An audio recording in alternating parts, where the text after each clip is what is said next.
n'abandi batandukanye. Uyu Biganiro yambabaje. Biganiro kugira kubabaje. Biganiro yari ari muri Amerika.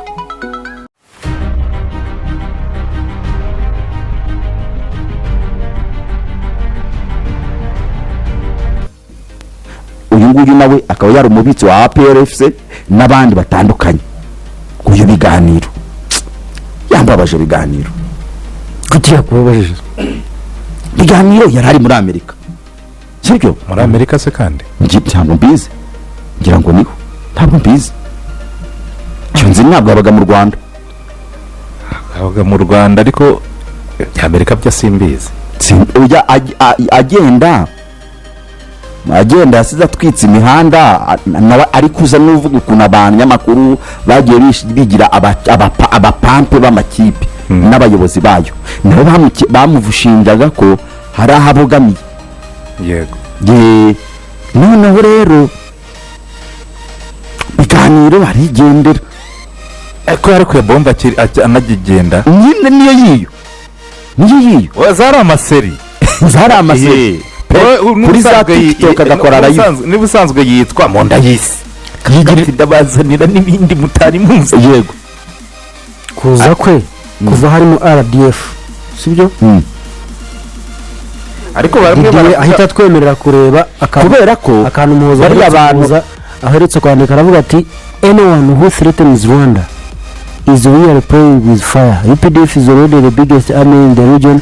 We consider RDF our brothers and friends. No one should threaten them.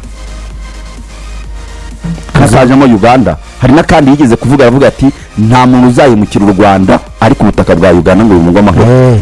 Bazakuzana bakogeza kagitunga cyanika. Ariko Antha is not a threat.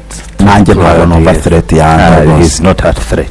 Ntabwo ari threat ku rwego rw'uko yajya muri abo muhozi yavugaga. Ntabwo ari threat kandi ari umujura.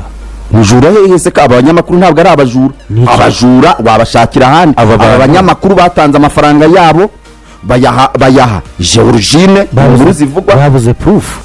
Oya kura proof ntabwo bikuraho ibintu umunyamakuru yabera amafaranga ya Minadef bakabihamya biri mu butabera babashakaho iki.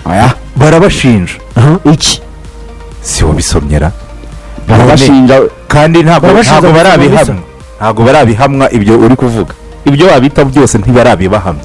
Abanyamakuru buretse ko warangije kubibaha urusyo gutyo.